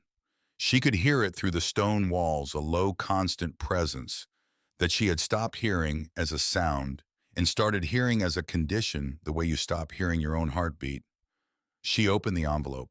The paper inside was the same as the paper in the leather pouch, dry and lighter than it should be. The same careful pencil in the same careful hand. It was dated September 1961, 14 months after the letter in the pouch, 1 year before Earl Mackay died. She smoothed it on the table and read it in the firelight. I don't know who you are. I have tried to picture you and I cannot. I don't know if you are a man or a woman. I don't know if you are young or old. I don't know where you came from or what brought you here. I don't know how long it will be before you come. What I know is that you will come. I know this because of the stones. The stones are good, and the creek is clean, and a mill that is built right does not stop being a mill because it has been still for a time. It waits. Things that are built for a purpose do not stop having that purpose. They wait for the person who understands it. I ran this mill for 40 years. My father ran it for 30 years before me. My grandfather built it because this valley needed a mill, and he was the one who knew how to build one. That is the only reason any of us needs. The valley needs the thing, and you are the one who knows how. I did not know when I put the money under the floor whether there would be enough. I did not know what you would need. I knew what I had. I put in everything I had and trusted that you would know what to do with it. If you are reading this, the wheel is turning. That is all I ever wanted. Thank you for keeping your word. I don't know how long it took you to get here. I don't know what it cost you, but you came and the wheel is turning and the valley is fed, and that is the thing that matters. The creek will keep going. So will you. Earl Mackay. September 1961. Wren read it once. She read it again. She set it flat on the table and looked at it in the firelight. Marlowe sat across from her and did not say anything, which was the right thing. Outside, the wheel turned in the dark creek. The water came off the paddles and fell back, and the axle turned and the stones turned, and the sound of it came through the walls and into the room where a man who had died in 1962 had sent a letter forward into a future he could not see, aimed at a person he could not picture, trusting that the person would exist because the mill existed and the mill would draw them. The way a place that is built for a purpose draws the person who has that purpose, across whatever distance and whatever time separates them. Wren thought about the days she had stood on the porch with the garbage bag in her hand and listened to the game show through the walls and decided not to knock. She thought about $10 on a courthouse counter in a bakery van that smelled like sourdough and diesel. She thought about the 2 miles of trail in February with 50 pounds on her back and the snow coming sideways through the hemlocks and the feeling of the pack frame cutting into her shoulders and the cold of the creek in her boots when she missed the stepping stones at the crossing. She thought about the first row of shingles that was crooked and that she pulled up and did again. She thought about the glass she had carried in pressed against her chest, 8 pains, 8 trips, her arms aching from the sustained, careful grip. She thought about the floor she had sanded by hand in strips, the chestnut appearing out of the dark grain in strips, and then all at once. She thought about the locust piece that had appeared on the step with no note. She thought about going out in the June storm to nail a board over a bracket in the dark. She thought about Nora Faye's palm on the moving stone and her eyes going wet and the words she had spoken to the room and not to anyone in it. Same sound, exactly the same sound. She thought about the 18-year-old girl who had sat in the dark with the crate 3 feet away and not opened it because she had learned to approach hidden things carefully, to wait until she was ready to make sure that whatever was behind the closed door was something she had the strength to receive. She had not known on that first night whether she was ready. She had not known what was in the crate or what it would ask of her or what she would have to become to answer what it asked. She had only known that for the first time in her life, the only sounds in the room were the ones that belonged there. She folded Earl's letter along its original creases. She put it back in the envelope. She set the envelope beside the leather pouch on the shelf above the kitchen counter next to Nora Faye's honey and the sour wood in its mason jar, and the single candle she kept there for the nights when she wanted light without electricity, which was most nights now. November came in cold, the first real cold of the season. The temperature dropping fast at night and recovering slowly during the day, the creek going lower and the current slower, and the surface beginning to show ice at the edges in the mornings. Thin shelves of it that broke and reformed overnight, the water dark and moving beneath them. She burned the first serious fire of the season in early November, and the mill house responded to it the way stone buildings respond to heat. Slowly, the mass of the walls absorbing the warmth and holding it, the temperature inside stabilizing well above the temperature outside, and then staying there steady and self-sustaining the cold that had seemed to radiate from the stone in February, now reversed the stone radiating back the warmth it had stored. Harlan brought her a cast iron pot in November, arriving at the door with it under his arm without explanation. It was old dark with seasoning with a lid that fit precisely and a bale handle worn smooth from years of use. She thanked him. He said it had been his mother's, and he had two of them, and no reason to keep both. This was how things were given in the valley, as objects with histories that were briefly explained and then left to speak for themselves. She cooked in it every day. Bean soup and cornbread made from the blue corn flour she kept in a covered crock on the counter. The flour she had ground herself from Harlan's heirloom seed, a blue-gray color that made a cornbread dense and sweet in a way that the commercial meal from the store in Hot Springs could not match. She cooked oatmeal in it in the mornings with water from the hand pump and honey from Nora Faye's jar and dried apple from the bag Nora Faye had brought. Simple food, the food of someone who is working hard every day and needs fuel rather than variety, but good food that tasted like what it was. Nora Faye came in November wearing the same rubber boots and the same hat and a wool coat that Wren suspected had belonged to a husband who was no longer present. She sat in the upstairs room by the fire and drank her coffee, and they talked about the fall, about the sourwood harvest, and the apple crop, and the families in the valley, and the state of the roads. They talked the way two people talk who have settled into each other's company without making a decision about it, simply found themselves there, found the presence of the other person as natural as the sound of the creek and as unquestioned. On one of these Tuesdays in November, Nora Faye looked at the shelf above the kitchen counter where the two letters sat in their respective envelopes and asked about them. Wren told her. She told her about the leather pouch and the legal covenant on the back of the first letter, and she told her about the second letter and the date on the envelope and what Earl had written. Nora Faye listened without interrupting. When Wren finished, Nora Faye looked at the shelf for a long time. He was that kind of man, she said finally. The kind who thought past himself. Not everybody does. Most people think to the end of their own life and stop. Earl kept thinking. She looked at her coffee cup. My mother said he was the most patient man she ever knew. Said you could see it in the way he waited for the grain to feed through at the right rate, never rushing it, knowing that the stones did the work at their own speed and forcing them didn't improve the flour. It ruined it. She paused. She said he applied that to everything. Let things move at their own speed. Trust the process. She looked at Wren. He trusted you, she said, before you existed. He trusted the person who would eventually exist.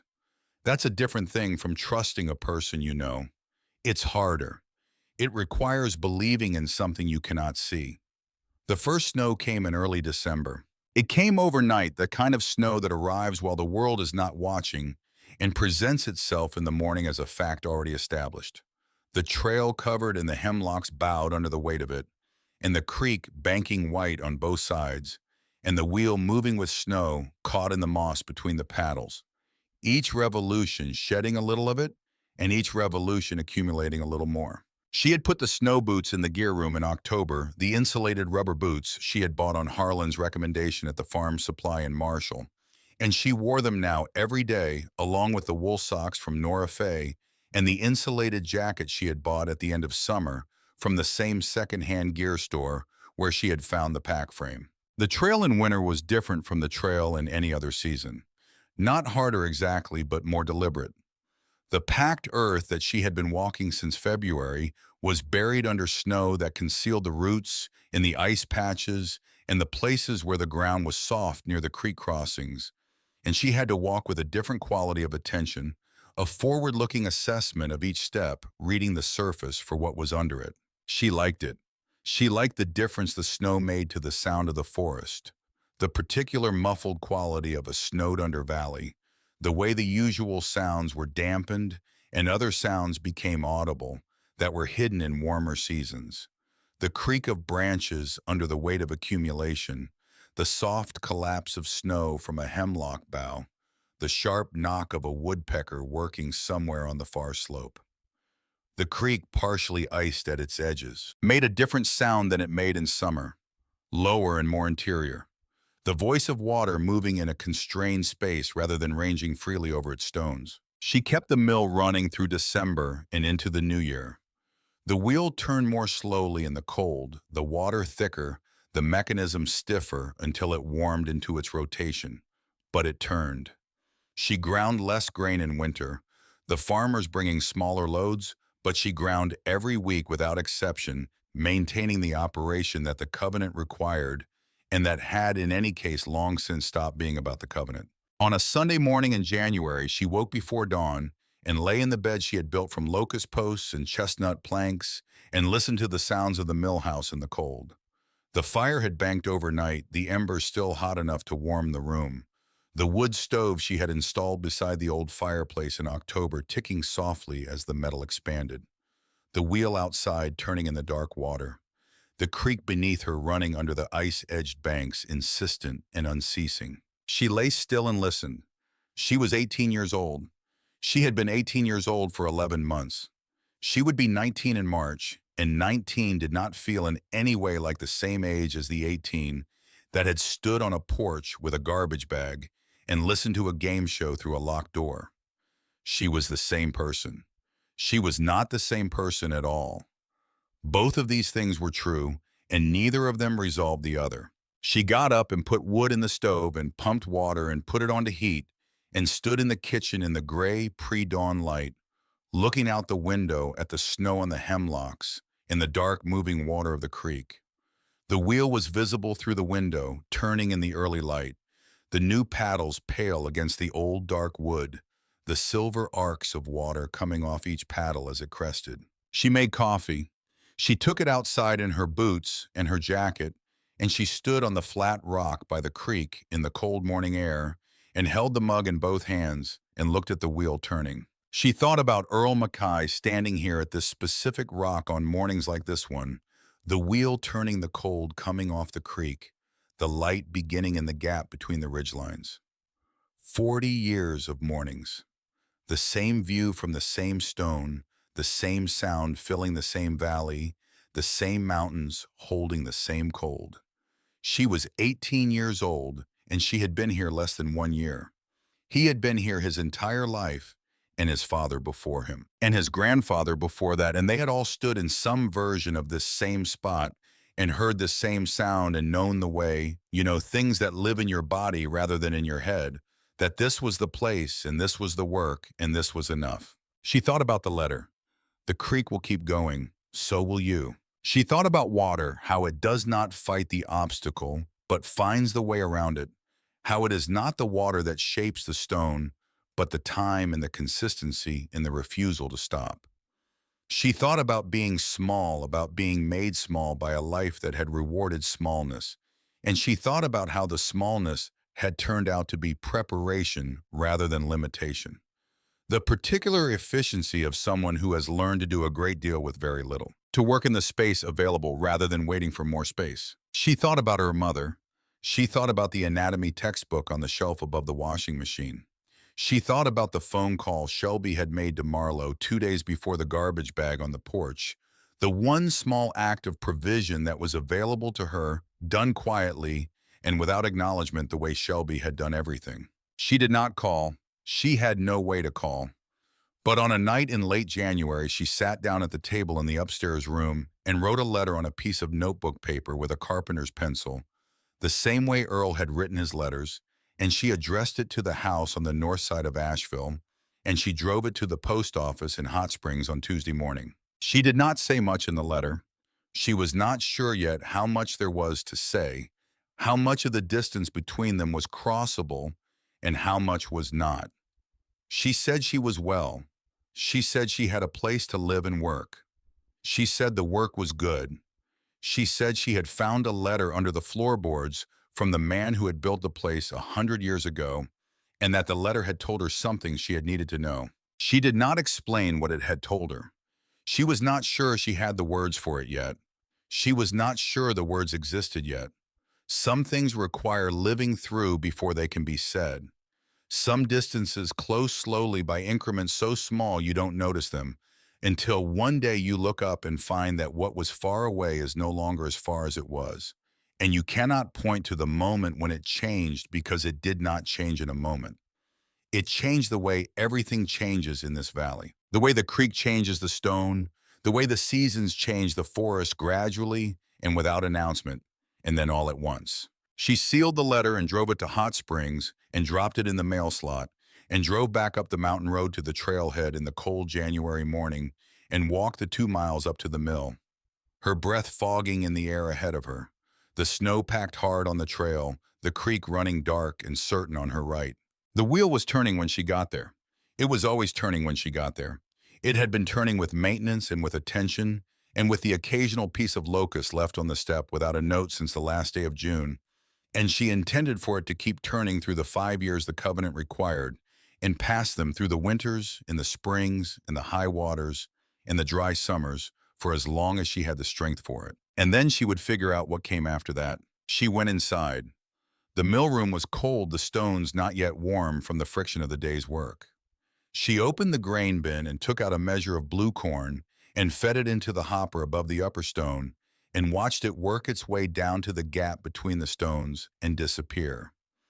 In a few seconds, the meal began to come out at the edges, fine and gray-blue and warm, from the friction, the flour that honey and rye sold out every week. The flour that tasted like the grain it came from, and the water that had turned the stones that ground it, and the mountain soil that had grown it, and the season in which it had grown. It tasted like this valley. It tasted like the specific place where it was made. She stood in the mill room with the wheel turning outside, and the stones turning inside, and the cold coming off the stone walls, and the smell of fresh ground corn filling the room, and she felt something that was not relief, and not triumph, and not happiness in the ordinary sense. It was something quieter than any of those things, and more durable. It was the feeling of being exactly where you are supposed to be, doing exactly what you are supposed to be doing, in a place that was waiting for you before you knew it existed. Earl Mackay had stood in this room for 40 years. His father had stood here. His grandfather had cut the stones from the creek bed outside and fitted them together with nothing but their weight and their shape and the judgment of a man who understood what he was building and why. They had each, in their turn, been the person the valley needed doing the work. The valley required keeping the thing running that needed to be kept running. And then one day they were gone, and the thing had stopped, and the valley had waited. The way a valley waits, without urgency and without impatience. The way water waits behind a dam, simply present and ready and accumulating its quiet pressure until the right person came along to open the gate. Wren Quinn was 19 years old in the spring. She had been made small by people who did not know what small can become.